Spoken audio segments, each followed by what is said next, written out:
Pronto, então, gente, bom dia, né? Muito massa começar essa manhã de sábado com vocês.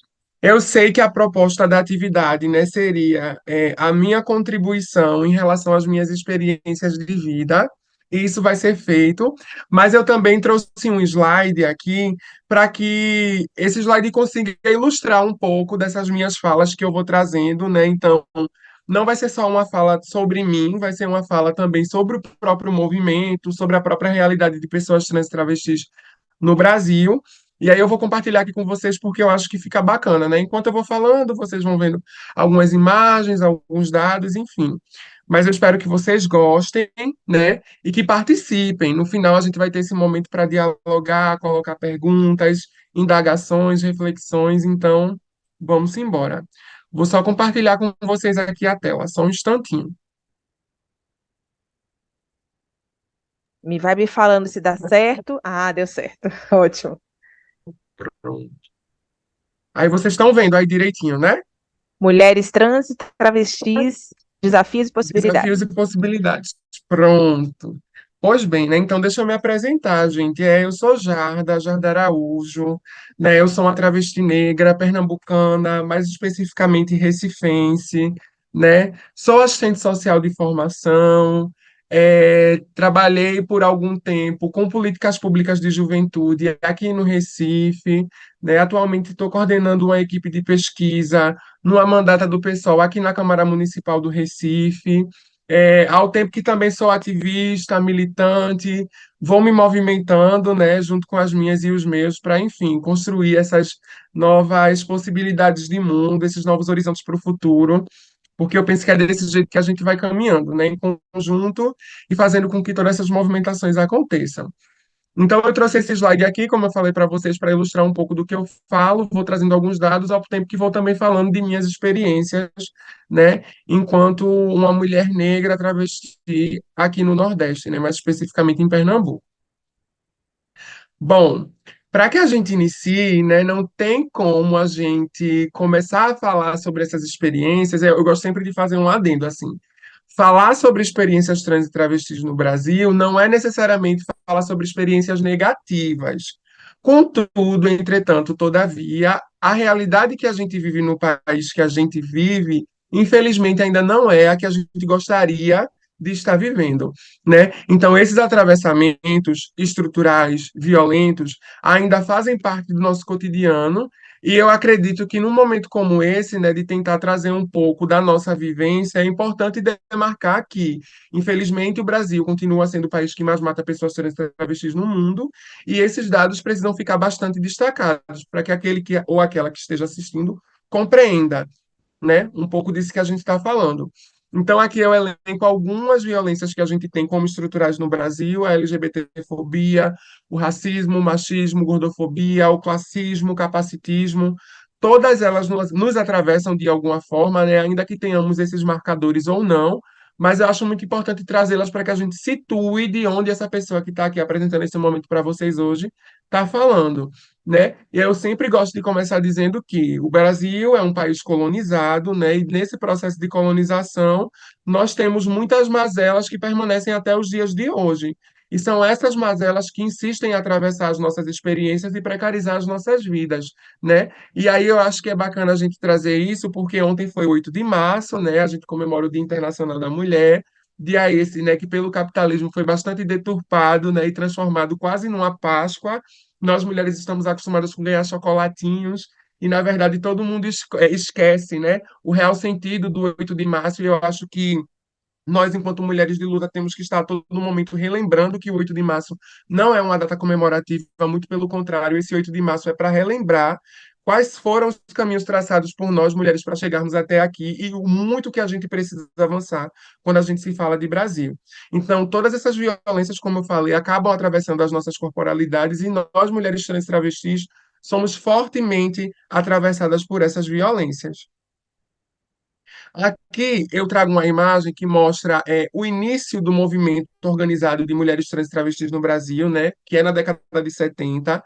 depois de muito sofrer com as mazelas da ditadura militar. Então, até antes disso, né, travestis no Brasil eram extremamente perseguidas, né? A gente sabe que não tínhamos o direito de sair nas ruas, não tínhamos o direito de ir numa padaria, não tínhamos o direito de ir num supermercado, transitar num parque à tarde não era direito nosso, ir numa praia, caminhar num calçadão não era direito nosso. Enfim, onde estávamos nós, travestis e mulheres transexuais, durante esse período, né? Por que éramos tão perseguidas? Porque éramos impedidas, né, de transitar, o direito de ir e vir não recaía para as nossas corporalidades. E o que foi que isso causou para nós, né, enquanto grupo societário? Nesse momento, especificamente na década de 60, a ditadura, nós não éramos ainda movimento social organizado, né? Nós ainda estávamos pensando de uma forma muito embrionária o que seria hoje esse movimento de mulheres trans e travestis. Então, aí na imagem, né, a gente tem algumas baluartes do movimento, né? Indianara Siqueira, Giovana Cardoso, mulheres que foram importantes para que hoje a gente consiga compreender minimamente o que foi e o que é esse movimento de mulheres trans e travestis organizados no Brasil. Aqui nessa imagem, né, eu trago especificamente o que foi a Operação Tarântula, né, com alguns dados. Então, em 27 de fevereiro de 87, era iniciada uma operação policial na capital paulista que tinha como objetivo eliminar das ruas as ameaças, entre aspas, né, à família tradicional brasileira. Então, a proposta dessa Operação Tarântula, que foi uma operação desenvolvida pela polícia, né, para prender travestis, era higienizar a cidade de tudo aquilo que a tornava suja. Ela foi batizada de Operação Tarântula, né? Então o alvo era claro, pessoas trans e travestis que trabalhavam nas ruas de São Paulo. Por quê? Esse período, né, inicial que antecede o movimento organizado de mulheres trans e travestis no Brasil era marcado por muitos desafios. Primeiro, porque nós tínhamos esses aparatos que eram desenvolvidos pela Polícia Militar para impedir esse nosso direito de transitar, o direito de ir e vir, porque, infelizmente, no Brasil, né, mulheres trans e travestis, até os dias de hoje, possuem como primeira renda a prostituição. Então, a prostituição, infelizmente, é o que ainda tem subsidiado as nossas vidas, né? E na década de 60, 70 e 80, isso não era diferente. Então, partia-se do pressuposto que mulheres trans e travestis, né, por estarem inseridas dentro da prostituição, ofereciam um risco social, ofereciam um risco para a sociedade. Então, foram desenvolvidos diversos aparatos de criminalização, a Operação Tarântula foi um deles, né? O próprio papel da mídia nesse processo, então temos jornais como, por exemplo, o Globo, a Folha de São Paulo e diversos outros, né, viabilizando essas notícias onde diziam, como essa que vocês estão vendo aí na tela, perigo, a invasão dos travestis, sempre utilizando o artigo errado, né? A gente sabe que travesti é uma identidade brasileira, feminina, latino-americana, logo não há a possibilidade, né, do uso dos artigos O, são artigos A, né, por sermos uma identidade feminina, então é sempre a travesti, as travestis, nunca os, nunca o, né? E aí eu gosto de demarcar isso para que fique bem entendido, porque em alguns momentos algumas pessoas sempre, né, cometem deslizes e é bacana a gente estar trazendo isso. Então, esses aparatos foram desenvolvidos, né, para a criminalização das travestis no Brasil e para criar esse imagético social de que nós, sujeitas trans e travestis, oferecíamos riscos, riscos às pessoas, riscos às famílias, riscos, enfim, aos cidadãos, né, brasileiros, porque para a sociedade nós assim não éramos, ou seja, a característica humana, a característica cidadão, a característica sujeito de direito não era colocada para as nossas corporalidades. Estávamos sempre nesse lugar do risco, do medo, do alerta, né? Tudo isso orquestrado muito bem, né, por esses aparatos que foram desenvolvidos para a criminalização das nossas corporalidades. Então, assim, é muito comum a gente ver pesquisadoras e pesquisadores, né, dizerem que foram tecnologias bastante sofisticadas, né, que foram desenvolvidas para esse processo de criminalização. E, infelizmente, os resquícios dessas tecnologias sofisticadas estão até os dias de hoje. Então, é muito comum as pessoas ainda acreditarem que travestis oferecem risco à sociedade, que travestis oferecem perigo, que travestis são violentas, que travestis são desumanas, que travestis não são gentes, que travestis não são mulheres, enfim. Tudo aquilo de pior que foi impresso nas nossas identidades, infelizmente, até os dias de hoje permanece, né? Então, para que a gente fale de Brasil, é importante a gente entender o que esses aparatos desenvolvidos resultaram. E os resultados, gente, enfim, né, são péssimos. Eu não quero ser uma pessoa pessimista, mas eu acho que estamos aqui enquanto grupo pensante, né? Então é importante trazer sim a realidade como ela está, porque o desconforto às vezes situa, né? Então, às vezes, é preciso fazer com que as pessoas sintam esse desconforto para que elas entendam a dimensão daquilo que a gente está historicamente tentando trazer, né? A dificuldade que a gente passa. Então, aqui eu trago a imagem do dossiê da ANTRA. Esse foi o dossiê, o último, né, que foi disponibilizado pela Associação Nacional de Travestis e Transsexuais, né? Esse faz uma análise do ano de 2023, ou seja, o Brasil segue pelo 15º ano consecutivo como o país que mais mata pessoas trans e travestis no mundo, né? Óbvio que esse dados ele chama a gente para refletir que existem países que aparentemente se apresentam como mais violentos do que o Brasil, mas esses países não fazem a contabilização dos dados, né? Como nós somos o país que contabilizamos esses dados, né? Fica nítido que o Brasil tem sido, né, ao longo de 15 anos, gente, 15 anos, é muito cansativo essa realidade. Mas durante 15 anos, o Brasil tem sido o país que mais mata pessoas trans e travestis. Quando a gente vai para os recortes, né, dentro da comunidade trans e travestis, quem mais tem morrido são as mulheres trans e as travestis, né? Desse dossiê fica claro que o estado brasileiro que mais mata pessoas trans e travestis é Pernambuco, o estado na qual eu vivo, né? Estou aqui falando para vocês. E o que é mais engraçado também que antes de ontem, especificamente, né, a rede do Observatórios de Violência divulgou um dado de que Pernambuco também é o estado que mais tem casos de feminicídio no Brasil. Ou seja, esses dados eles estão gritando algo para a gente, né? Pernambuco é o estado que mais mata pessoas trans e travestis, dentro desse recorte, mulheres trans e travestis. Pernambuco é o estado com maior caso, o maior número de casos de feminicídio, né? E não é como a gente deixar de cruzar esses dados. Tem algo que está sendo gritado aí para a gente não pode fechar os olhos para isso. Então, essa realidade, né, é muito cruel. Aqui a gente vê que, considerando o perfil das vítimas, a maioria das pessoas trans assassinadas no ano passado foram travestis e mulheres trans entre 13 e 39 anos. No Brasil, 13 anos é a comum idade que mulheres trans e travestis, né, são expulsas de dentro de suas casas. Porque as famílias, né, insistem em não compreender a experiência da identidade de gênero das sujeitas trans e travestis, né? Consequentemente, a perversidade construída sobre nossas corporalidades é tão grande que a partir do momento que a gente externaliza ou sinaliza, né, a nossa transição de gênero, automaticamente somos desumanizadas, a categoria humana não é atribuída a nós, né? 13 anos de idade, você é um adolescente, quase uma criança, mas a partir do momento que você sinaliza, né, a sua identidade de gênero, a categoria jovem, adolescente, criança também não está mais para você. Então, seus pais, seus responsáveis, a sociedade, a sua família não lhe reconhece mais como adolescente, não lhe reconhece mais como sujeito dependente, não lhe reconhece mais como pessoa que precisa frequentar escola, não lhe reconhece mais como sujeito que precisa ter acesso à saúde, à alimentação, moradia e te expulsa de casa, te coloca na rua com os 13 anos de idade. E o que é que uma criança de 13 anos de idade vai fazer na rua, minha gente? Como é que uma criança de 13 anos de idade vai conseguir subsidiar a própria vida? De onde é que uma criança de 13 anos de idade vai tirar dinheiro para comer?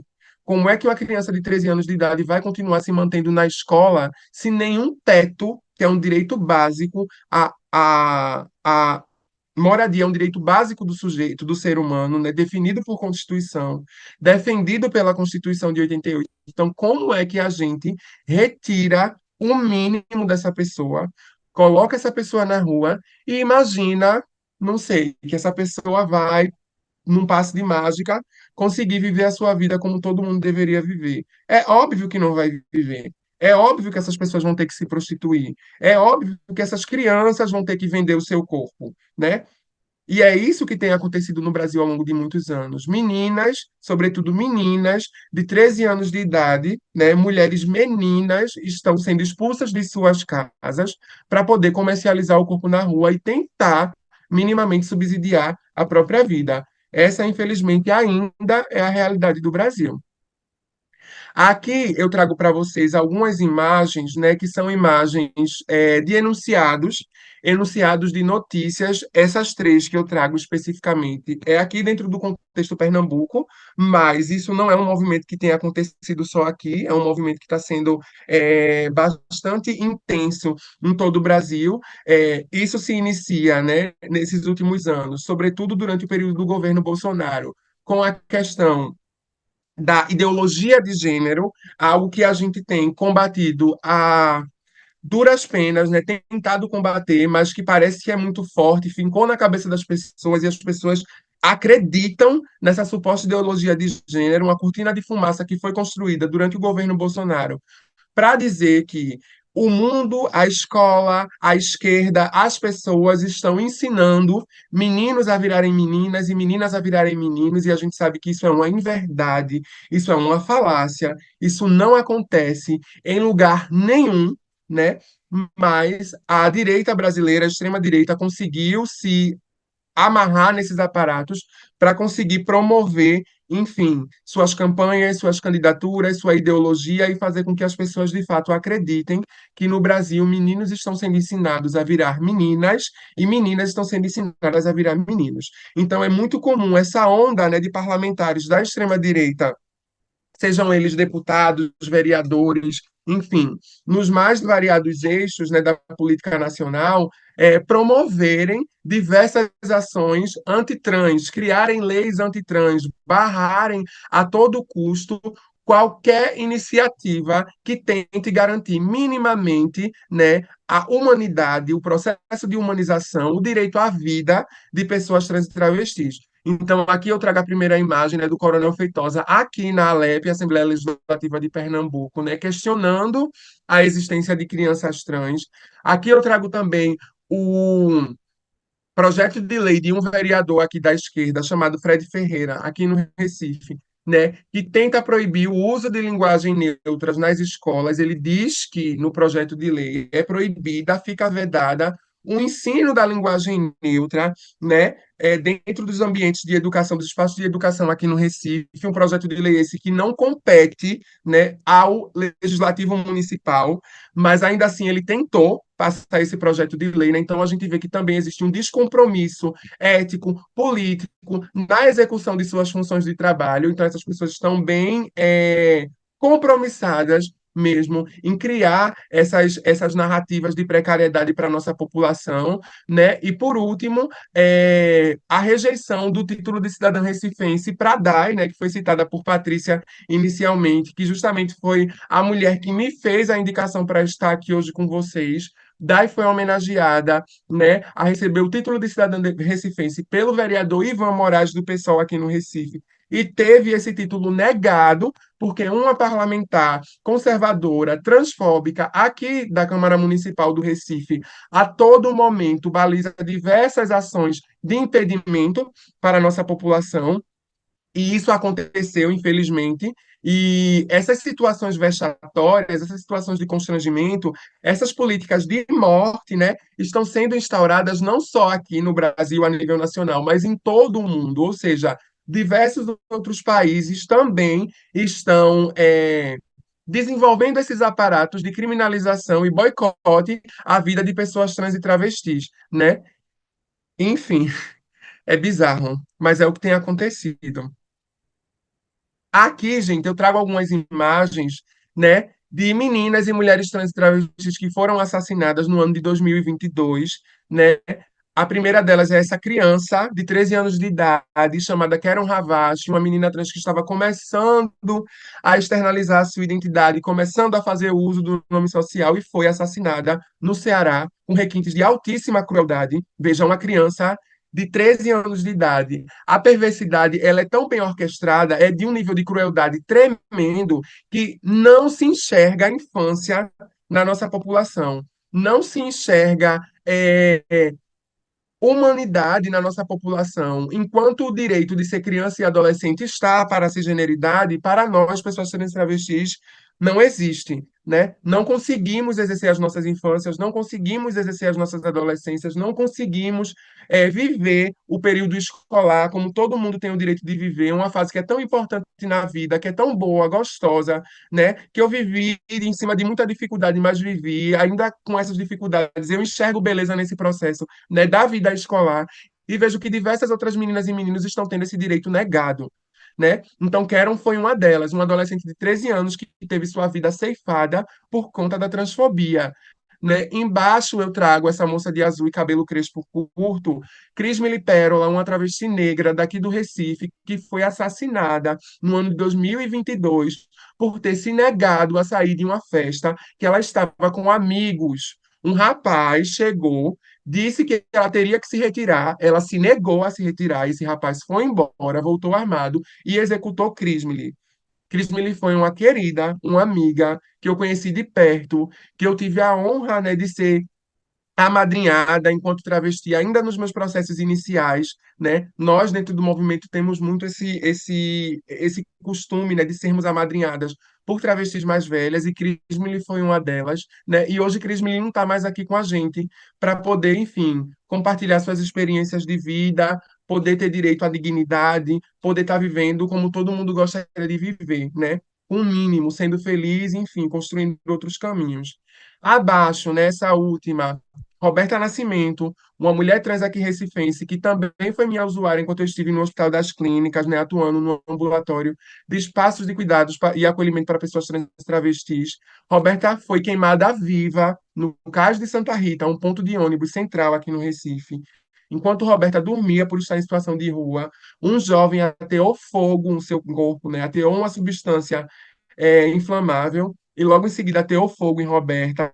Roberta viveu os últimos dias de vida de uma forma extremamente cruel. Roberta teve os braços amputados. Depois, Roberta não resistiu e veio a falecer, com todo o seu corpo queimado, né? E por último, aqui no cantinho, essa jovenzinha de delineador, Caliandra Nogueira. Caliandra, uma jovem daqui do Recife também, que foi morta pelo seu ex-companheiro, que queria enfim, ter acesso a um dinheiro que ela tinha guardado, ela se negou a dar esse dinheiro, então esse ex-companheiro matou ela dentro da casa dela, asfixiada. Todas essas meninas tinham mães, todas essas meninas tinham famílias, todas essas meninas eram amadas, todas essas meninas tinham amigos, todas essas meninas eram pessoas como todas essas meninas tinham sonhos, todas essas meninas queriam um futuro, todas essas meninas queriam ter o direito de viver e todas elas tiveram o mesmo destino, a morte, né? Essa morte precoce, essa morte premeditada, essa morte transfóbica, essa morte cruel que infelizmente é o que tem assolado a nossa população durante anos e que a gente tem a todo momento tentado burlar esse sistema, que a gente tem a todo momento tentado pensar estratégias de futuro, mas tem sido muito difícil. No Brasil tem sido muito difícil. Aqui eu trago um caso muito emblemático para nós do movimento, né? Ninguém reconhece, mas essa primeira moça da foto também é essa pessoa que aparece do lado. Esse foi o caso de Verônica Bolina. Verônica Bolina foi uma modelo transnegra que foi acusada, né, de ter agredido uma mulher na rua. Então, eu não estou aqui para justificar o crime praticado por Verônica, mas eu estou aqui para mostrar a crueldade que foi atribuída a Verônica por se tratar de uma mulher trans, né, de uma travesti negra. Verônica teve o seu cabelo raspado, Verônica teve suas roupas retiradas, Verônica teve seu rosto e seu corpo desfigurado. Se vocês olharem as duas imagens, vocês não percebem que é a mesma pessoa, né? E Verônica foi mandada para uma prisão masculina, ou seja, se tudo que aconteceu aqui fora foi ruim, lá dentro eu não quero nem imaginar. né? E o caso de Verônica foi muito emblemático para a gente entender como, até na precariedade, nós conseguimos ser mais precarizadas, né? Então, dentro do Brasil, eu volto a dizer, infelizmente, tem sido ao longo do tempo a nossa realidade. Então, enfim, por que manter essas desigualdades, né? Aqui eu coloco que a manutenção do sistema que potencializa as desigualdades, ela é utilizada para a permanência das estruturas de controle. Então, controle ideológico, controle físico, mental, sentimental, social e tudo aquilo que pode ser controlado. Na verdade, tudo aquilo que não pode ser controlado, porque as nossas experiências, né, as nossas subjetividades, a nossa identidade, a nossa mulheridade, nós não devemos nem podemos ser controladas. Mas ainda assim, temos um Estado, né? Temos estruturas, temos parlamentares, temos pessoas compromissadas em controlar os nossos corpos. E a gente não pode nem deve aceitar isso de forma alguma. Eu trago aqui também um enunciado embaixo, né, de um caso que aconteceu aqui em Pernambuco, que para nós foi muito emblemático, que foram duas estudantes sendo vítimas de transfobia numa escola estadual. As duas meninas foram extremamente constrangidas por, na hora da merenda, terem dividido a fila entre meninos para um lado e meninas para o outro, e essas duas alunas seguiram para a fila feminina, né, e foram completamente hostilizadas. Tem vídeo na internet que circulou dessas meninas sendo hostilizadas, inclusive pelos próprios estudantes. Então, assim, o que é que fica claro para a gente? No Brasil, a transfobia é uma violência pedagogizada. Essa violência ela é pedagogizada no Brasil. E o que me dói, o que me deixa mais aflita é saber que esses educadores e educadoras ainda confirmam, né, ainda desenvolvem esses aparatos de violência, né? E aí eu fico sempre pensando assim, enquanto uma pessoa extremamente freiriana, né, por qual processo de formação esses educadores passaram, né? Quem foram os autores e autoras que esses educadores leram durante suas graduações? Por que essa insistência em precarizar a vida de estudantes que já são tão precarizados? Por que essa insistência em não permitir que determinados grupos de estudantes consigam exercer a escola, consigam passar por esse processo de formação que dura longos anos das nossas vidas e consigam sair dali com perspectiva de futuro, pensando numa graduação, num curso técnico, em outras formas de formação, enfim, porque a escola ainda tem sido esse lugar tão cruel para as nossas pessoas trans e travestis? Porque esses educadores não compreendem que a forma que a transfobia tem sido pedagogizada no Brasil, sobretudo nos espaços escolares, tem precarizado tanto a nossa vida. Qual é o sabor, né, que se tem em precarizar a vida de pessoas que já são tão precarizadas? Por que permitir que pessoas que já vivem à margem consigam estar mais precarizadas, consigam ter suas vidas mais dificultadas? Por que não permitir que essas pessoas consigam construir outros futuros, né? O que é que acontece com esses formadores? O que é que acontece com esses professores? O que é que tem acontecido no Brasil que tem permitido que coisas assim aconteçam?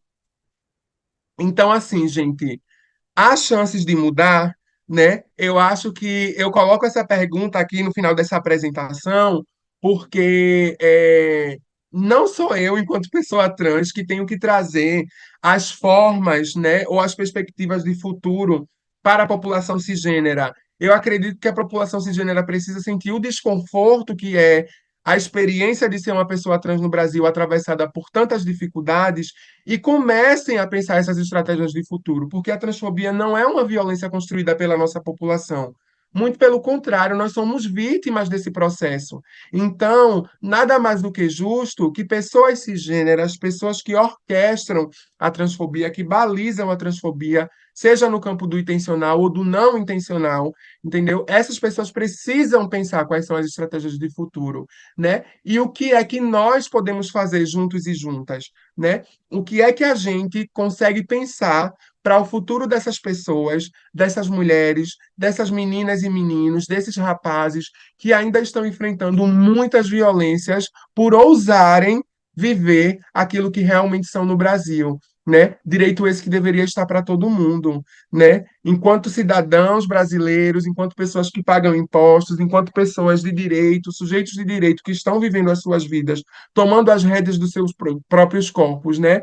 E experienciando a vida da forma que bem entendem, né? O que é que nós podemos fazer enquanto sociedade para poder burlar essas violências, né? Então eu acho que agora inicia-se o momento, né, de nós aqui presentes começarmos a conversar, começarmos a colocar as nossas indagações, as nossas reflexões, para que aí se efetive um pouco do processo pedagógico que eu acredito, né, de transformação. Eu apresentei aqui para vocês as angústias e as dificuldades. Essas dificuldades que eu trago, né, apesar de estarem aqui bem sistematizadas em um slide, são dificuldades que eu também enfrento no meu cotidiano, que eu enfrentei por muito tempo e que, gente, eu vou dizer uma coisa para vocês, assim, no Brasil a transfobia é uma violência tão cruel que geralmente as pessoas falam assim pra gente, ó, principalmente pessoas que defendem o discurso meritocrata, né? Se você estudar, se você entrar numa graduação, se você arrumar um emprego, se você obter títulos, você vai conseguir viver a sua vida como qualquer outra pessoa. E eu tô aqui para dizer a vocês que isso é mentira. Isso é mentira, isso não existe, né?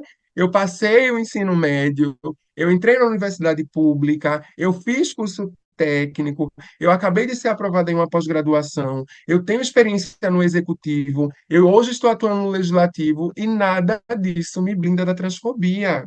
Nada disso me blinda, nada disso me blindou. A transfobia ainda está no meu cotidiano. Infelizmente, eu até me impressiono quando eu passo muito tempo sem passar por nenhuma situação de violência, porque eu realmente fico, gente, que engraçado. Uma semana nada aconteceu. Que coisa diferente, sabe? E imagino o quanto isso é cruel. Eu estar me perguntando por que de eu não ter passado por nenhuma situação de violência, sabe? Então, assim, eu sou a prova viva, acho que não só eu, mas várias outras pessoas, de que por mais que a gente se esforce e tente construir um outro caminho, a transfobia ainda vai estar presente. Óbvio, eu não vou ser fria, né, nem vou ser pessimista ao ponto de dizer que a gente não está conseguindo mudar essa realidade. A gente está. E a gente não vai parar, a gente não vai dar nenhum passo atrás, a gente está compromissada, a gente quer pensar futuro, a gente quer pensar possibilidades de vida, a gente quer novos horizontes, a gente quer fazer com que as pessoas consigam simplesmente exercer o direito de viver, porque isso deveria ser direito para todos, para todas, independente de suas identidades de gênero, independente de suas condições, independente de serem pessoas com deficiência ou não, pretas ou brancas, altas ou baixas, gordas ou magras, enfim, todo mundo deve ter o direito à vida. Com qualidade, com dignidade, com educação, com saúde, lazer, cultura, com tudo garantido, gente. Esse é um direito nosso, está na Constituição, a gente precisa efetivar isso. Então, por que ainda existem pessoas que estão compromissadas em boicotar as nossas vidas? No que é que atinge o outro direito, o meu direito de viver a minha liberdade, né? Eu saio de casa de manhã, eu vou para o meu trabalho, eu volto de noite, né? Eu exerço tudo que qualquer pessoa, cidadã, deve exercer. E o que é que falta, né? O que é que está faltando? O que é que eu tenho que entregar, sabe? Por que que as pessoas insistem a todo momento em me tirar desse meu lugar? O que é que eu preciso fazer, sabe? O que é que nós precisamos fazer? Então fica claro que a resposta não está na gente. Não somos nós as pessoas vitimadas que temos que pensar as respostas para isso. Nós estamos gritando aqui a todo momento que a gente só quer ter o direito de viver, né? Então nada mais justo que a estrutura que baliza essas violências, né, pense essas estratégias de futuro. Então agora eu jogo a peteca para a mão de vocês. E aí, qual vai ser? O que é que vocês têm a me dizer? É isso, gente. Obrigada.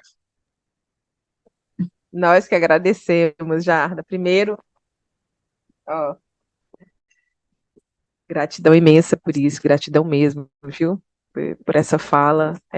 Eu não tive como, né? Não, em vários momentos aqui me emocionar, me doer, porque sou mãe de duas pessoas trans, né? Uma mulher e um homem. Para além disso, sou professora, então, como educadora, eu também sei quanta luta a gente tem no espaço pedagógico, nos espaços escolares, para garantir a visibilidade e a vida, né? E a integridade física e emocional e psicológica das pessoas LGBTQIAPN+. A gente ainda abrange mais ainda, né? Mas a gente sabe que a questão das mulheres trans, dos homens trans, elas são mais agravadas ainda. Não é à toa que a gente está nessa luta. Então, primeiro quero te agradecer muito, muito, muito, muito por essa fala, mesmo tendo, né, várias vezes sendo bem dolorida, e como você disse, é pedagógico que doa, que a gente apresente esses dados, essas informações. É pedagógico, é necessário, porque muitas informações são invisibilizadas, né, a quem interessa, e a gente interessa que chegue a todo mundo, assim como foi o caso da Dai, a Dai que é maravilhosa também, é uma doutoranda de um programa agora, né, federal, e como ela gosta de dizer, eu não sou garota de programa, eu sou a garota do programa, né, de doutorado, e é importante que as pessoas enxerguem isso. Então, essa luta é nossa. A Gi Carvalho está aqui mandando para mim. Fala para ela que eu estou mandando beijo, beijo, beijo. Sou apaixonada, amo de paixão, Jarda. A Gi, Gi Carvalho, que é a nossa presidenta. Não é à toa que a Associação Mães da Resistência tem a sua sede, a sua presidência em Pernambuco. Os dados mostram o motivo, né? Porque a gente está aí, que a gente começou por aí e porque a gente está espalhado no Brasil inteiro. Enquanto centro socialista, esse tema é muito caro para a gente, como eu já disse no começo, mas ainda agora, com toda essa sua fala, aí eu quero abrir espaço aqui para quem quiser perguntar, para quem quiser fazer alguma colocação para a Jarda, né? Como eu já disse, eu estou dentro disso enquanto coordenadora do Comitê DF do Mães da Resistência, então, o tempo inteiro ouvindo isso, discutindo, debatendo, e ainda assim me emocionando, sentindo, sofrendo com cada notícia, cada rosto de cada menina, né, cada menino que eu vejo dentro da violência. É por isso que a gente luta, eu falo isso para os meus filhos, né? Eu luto, eles têm família, eles têm apoio, eles têm assistência, eu luto por eles e luto mais ainda por aqueles, por aquelas, por aqueles que não têm. Então é impossível, né? Não se emocionar, não se doer com isso e não saber o quanto a importância dessa pauta aqui para o Centro Socialista. A gente trouxe pessoas desde 2020 já dos mais diversos campos, professores, cientistas. O professor Milton Temer esteve conosco no final do ano passado, foi a nossa última assembleia, exatamente sobre o povo palestino, né, e sobre o que está acontecendo hoje no mundo. Então, a luta do Centro Socialista é para dar visibilidade exatamente para as questões que interessam, infelizmente, uma parte da população invisibilizar, se desconectar, fingir que não existe, e não trazer para discussão para o topo. Então, como eu disse, vai ficar gravado isso aqui e a gente vai conseguir fazer rodar para todos os lugares. Pessoal, estão abertas as perguntas, as questões, podem ser feitas pelo chat. O professor Rômulo Cravinho colocou aí, que é o nosso secretário de formação. A gente também tem interesse, já deixo aqui de antemão, né, Rômulo, o convite, porque a gente precisa fazer um momento de formação no nosso curso nacional de formação dos centros com uma pessoa, né, com uma não, com várias, inclusive, pessoas da comunidade LGBTQIAPN+. Então, o professor Rômulo Cravinho aí é uma pessoa maravilhosa, nosso secretário de formação. Já fica o convite, por favor, com certeza, a gente precisa disso. Essas aulas também são gravadas, são disponibilizadas no nosso canal do YouTube, tá bem? Então, gente, alguém quer levantar a mão, quer se colocar, quer fazer alguma fala? Por favor. A Gi está aqui, assim como eu, tenho certeza, Gi, que as lágrimas vieram assim como eu, é realmente muito impactante, né? E ela fala, não conseguirei falar, pois estou muito emocionada com sua fala, um alento para o Dia da Mulher tão aversivo. Meu abraço mais afetuoso, Jarda, muito obrigada. E é assim, né? A gente realmente fica extremamente impactada, porque a gente sabe da realidade, mas quando a gente está aqui de frente, ouvindo uma mulher negra trans falar, expor, trazer as fotos, trazer os dados, trazer as notícias de jornal, realmente é necessário para que a gente evoque ainda mais a sua força, a força de cada uma das mulheres que lutam, né, para que a gente passe para frente e denuncie e anuncie, como você disse, também detesta ser pessimista, mas a gente tem que denunciar para anunciar. A gente está aqui, viva, e a gente vai lutar assim, para que todas, todos e todos permaneçam vivos e com os direitos garantidos, que os direitos são para todos, né? Mais alguém, gente? Fazer alguma colocação? Alguma fala?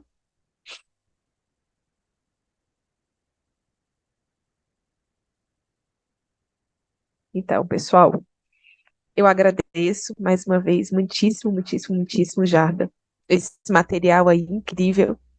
Te dizer que aqui no DF, por exemplo, a gente tem agora a Secretaria da Família, e no Distrito Federal, foi criado pelo governo ibanês, e está aberto o estatuto para que as pessoas façam comentários e contribuições. E, infelizmente, um deputado de direita, né, inclusive fascista, bolsonarista, é que está à frente dessa pasta, e eu fui lá falar para ele que a primeira colocação é que eu senti falta ali da questão da diversidade, porque uma secretaria de família tem que estar à disposição de proteger, e de defender e de falar de todas as famílias, em todas as suas composições. É dever do Estado proteger todas as famílias, todos os que são contribuintes, né? Todos os que são cidadãos da cidade. Então, e é claro que eu estou sem resposta, né? Aproveitei um grupo público para colocar isso, coloquei no grupo público, já fui lá, depois eu também vou passar por aqui, né? O link para todo mundo, quem quiser contribuir, principalmente quem é de Brasília, Gi, me ajuda, né? Para que a gente tenha uma vasta gama de pessoas contribuindo nesse sentido, porque a gente tem que falar disso. Claro, a gente vai falar de família, sim, mas todas, todas, sem exceção, né? Sem exclusão. Gi, tá com a palavra. Deixa eu tirar você aqui do mute. Né? Que a gente tem que analisar, e aí tudo isso tem mostrado bastantes desafios, né? Quando tu fala sobre essa questão da educação, né? Eu sou uma pessoa que trabalho a partir dessa perspectiva da educação popular, né? E sou assistente social de formação, mas sou uma grande amante da educação, né? Sou uma grande amante de Paulo Freire. Defendo a educação, acredito que a educação transforma, que a educação liberta e que todos nós temos, sim, que ter direito, né, ao acesso à educação. E eu penso que muito disso tem acontecido pela falta de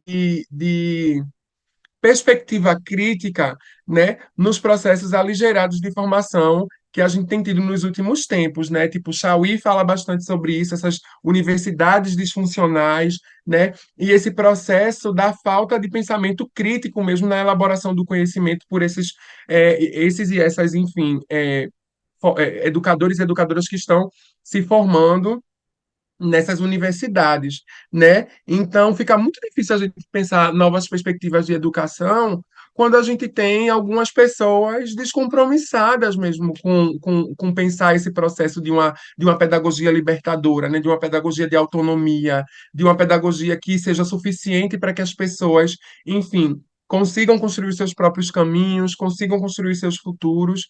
Quando a gente não tem isso, a gente abre margem para muitas dificuldades, né? E uma coisa que a gente aprende, você trouxe muito bem, é que para nós fica muito claro que onde as políticas públicas não chegam, a religião chega, né? E não é nenhum problema necessariamente estarmos caminhando a partir de lugares, né, que, enfim, estão imbricados com religiões ou coisas do tipo. Não, eu sou uma pessoa bastante religiosa, apesar, né, de não me considerar, enfim, de não ter necessariamente uma religião, eu me considero uma pessoa bastante religiosa, espiritualizada e afins, mas fica muito claro, né, com essa ascensão do neopentecostal, com a forma como essas ideologias adentram as periferias, né, com a forma que essas pessoas conseguem assimilar um pensamento religioso muito mais fácil do que assimilar um pensamento crítico.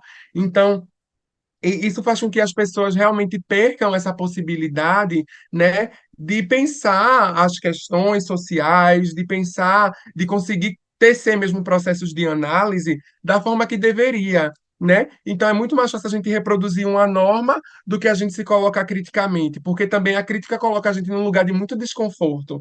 Esse é um diálogo que eu tenho muito aqui em casa com os meus pais, assim, porque às vezes eu sempre apresento algumas coisas e eles ficam tipo, ai, nossa, mas está tão pesado. Eu falo, mas é isso, gente. A gente precisa entender a realidade, né? E que nem sempre é tão simples assim, é tão fácil, muitas vezes é até doloroso, mas só assim que a gente abre os olhos para o que está posto, né? E a partir daí é que a gente começa, enfim, a pensar em mudar essas realidades. Então, eu sinto que isso tem acontecido muito nos últimos tempos, né? A gente tem, até, apesar de que hoje estamos massa no governo Lula, estamos conseguindo avançar em muitas coisas, a gente tem lidado com esse avanço do conservadorismo que parece que ficou muito mais forte pós-governo Bolsonaro, né? Essas pessoas ainda estão aí, essa ideologia ainda está aí, né? Elas estão ainda movimentando o bolsonarismo e isso tem precarizado diretamente as nossas realidades. A gente não está tendo como fugir, a gente está pensando em estratégias para enfrentar, mas não tem sido tão fácil,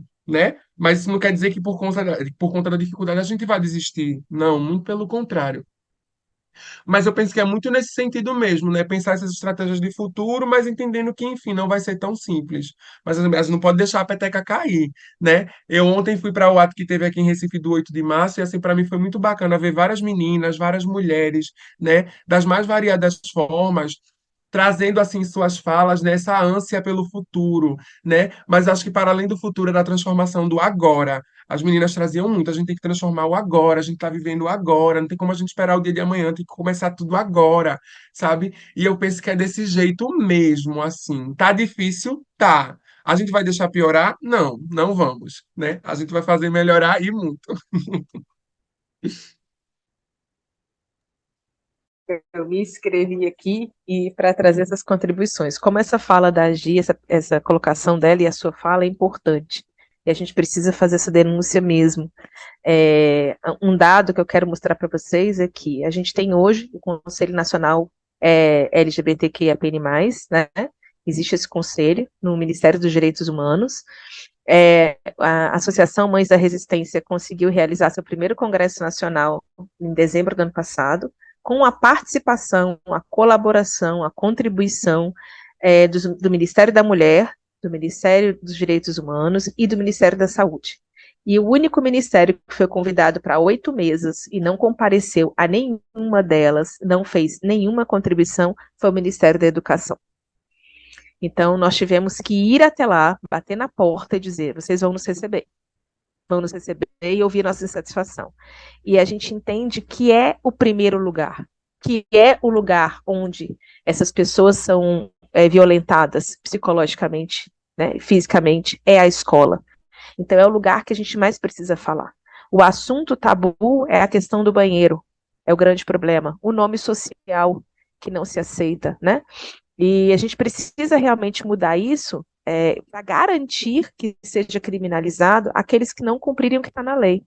Hoje a gente já tem uma legislação que é sobre o nome social. Ainda assim, a gente tem essa violência que esses estudantes sofrem dentro das escolas por não poderem ser chamados pelos nomes deles e serem violentados e relembrados pelo nome morto, né? Que a gente coloca dessa forma, é violentado mesmo, ou mesmo por não serem aceitos como são as pessoas como são, os homens gays, né, as mulheres lésbicas, enfim, toda a comunidade. E isso ainda se torna tabu, inclusive quando professores, quando mestres querem instituir isso como assunto dentro da sala de aula e são atacados. Quando gestões escolares se organizam para organizar palestras, momentos de informação para a comunidade escolar e são atacados e são exonerados de cargo e sofrem punições, né, por tratar desse assunto, sendo que esse assunto está no nosso currículo aqui no DF, por exemplo, está no currículo do Distrito Federal. A gente precisa falar dele, mas continua sendo um problema. Como é um problema, algo que já está posto como lei?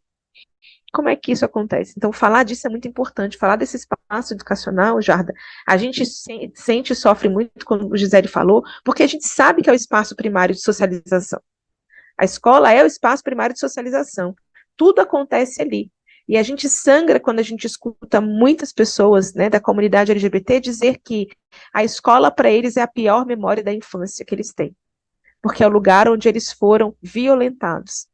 Então, a gente sente muito isso. Aqui no DF, a gente tem a honra de dizer que nós tivemos o deputado distrital mais votado da história do DF, que é o Fábio Félix, né, um homem gay. E ele sempre levanta a voz e conta, e fala: olha, na escola foi onde eu perdi a minha identidade. Ele mudou de escola diversas vezes pela violência que ele sofria. E ele fala: foi na escola que eu esqueci o meu nome. Eu esqueci que eu me chamava Fábio. Porque eu era muito mais afeminado do que eu sou. Hoje eu visto isso é uma máscara para me constituir socialmente e conseguir levar a minha voz para todos os lugares, porque eu precisei fazer isso para existir.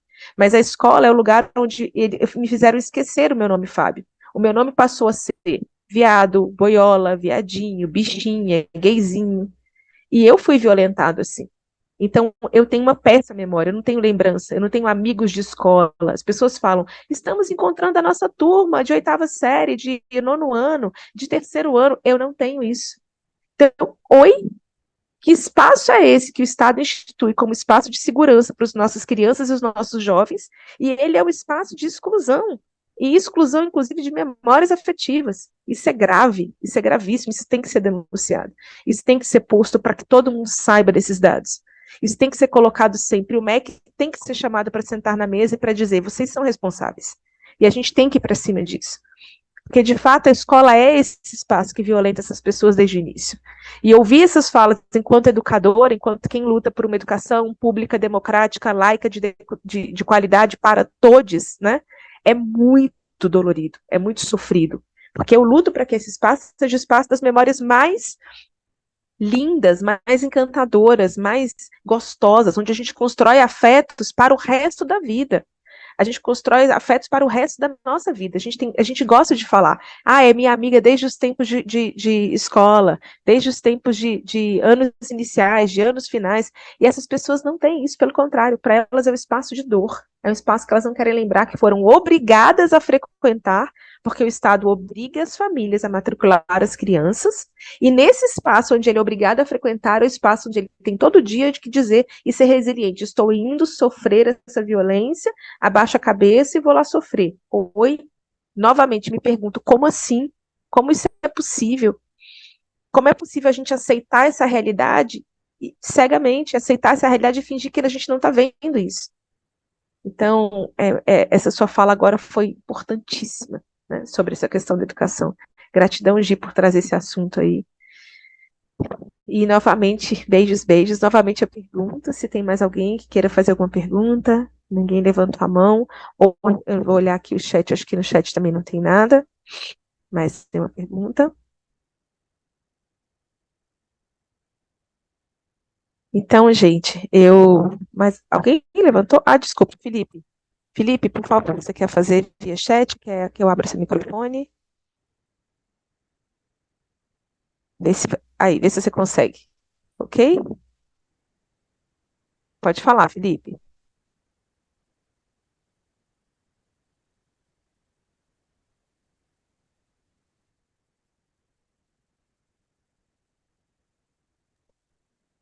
Aí. Felipe, se você estiver falando, a gente não está te ouvindo.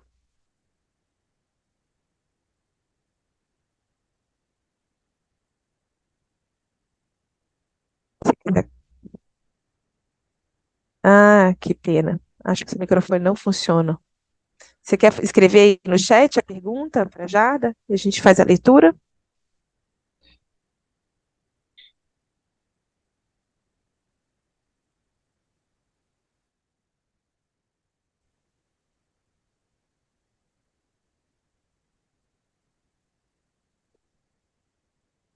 Esperar só um tempinho, Jada, só para ver se ele está escrevendo e aí a gente faz. Ah, entendo. Ele queria fazer uma fala.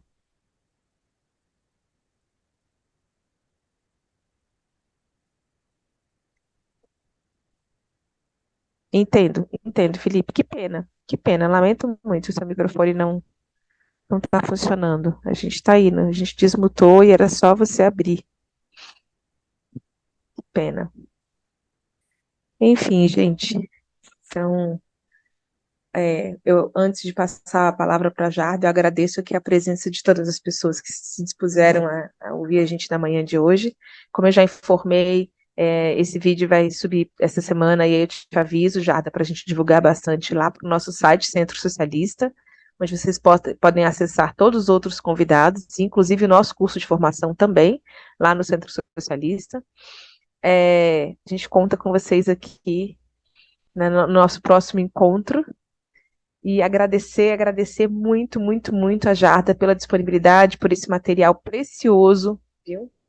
Agradeço em nome da Executiva Nacional da Associação dos Centros Socialistas, agradeço em nome do professor Rômulo Cravinho, e já fica o convite, porque a gente vai te contactar sobre isso, sobre essa aula, porque a gente precisa muito dela, tá? E em nome do Centro Socialista e dos membros também agradeço a você muitíssimo pela presença e pela disponibilidade e por toda a informação dada aqui hoje, pelo seu carisma, pelo seu sorriso, apesar de toda a informação ser forte, violenta, você transmitiu com tanto cuidado, com tanto carinho e com esse sorriso no rosto. E a gente deseja que ele permaneça e que tenha mais motivos ainda para estar aí e para a gente contar uma história diferente daqui a um tempo, uma história de que a nossa luta teve sucesso. Como eu concordo com você, a gente quer tudo para hoje. É hoje que é o presente. A gente não quer mais falar de futuro, não. A gente quer para hoje. Jarda, passo a palavra para você se despedir da gente.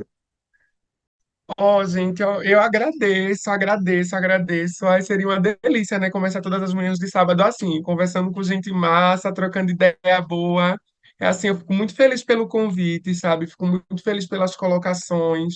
Patrícia que fez um convite extremamente afetuoso, assim, dava para sentir nos áudios que tinha muito carinho envolvido.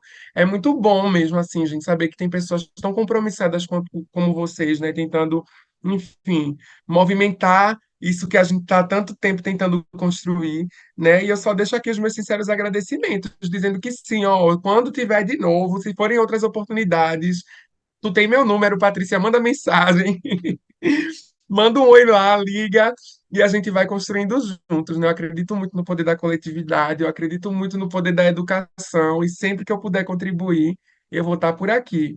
Muito obrigada mesmo. Que delícia. Eu queria pedir agora, convidar todo mundo que puder abrir a câmera para a gente fazer uma foto aqui, bem bacana desse momento, para a gente registrar. E aí, todo mundo que tiver condições aí de abrir a câmera para a gente fazer um print aí e encaminhar. Vamos lá, quem puder. Mesmo o Rômulo, aí que tá na feira, o Rômulo sábado de manhã tá na feira, você imagina, Jarda, num trabalho incrível aqui com a galera toda. E aqui não, né? Lá em Nova Friburgo, eu falo aqui como se eu estivesse lá. Renato, tá aí, nosso amigo, querido da Executiva Nacional também. Estou no esforço para estar aqui. Mas alguém abrir a câmera? Então, sorrisos apostos.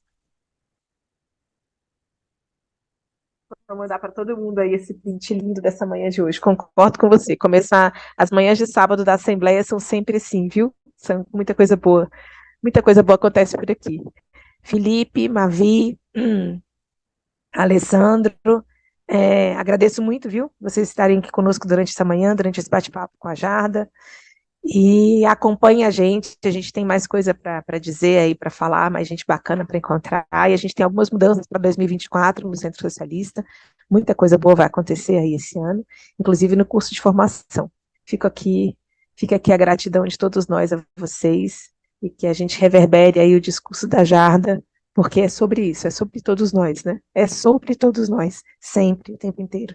Enquanto alguém tiver Enquanto alguém das nossas lutas estiver em sofrimento, acho que todo mundo está junto. E a gente tem que garantir isso, o presente.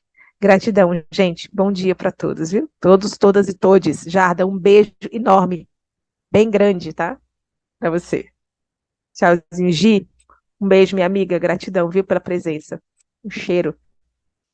Renato, Dedé, Gui, Alê, Rômulo, Mavi. Beijos para vocês.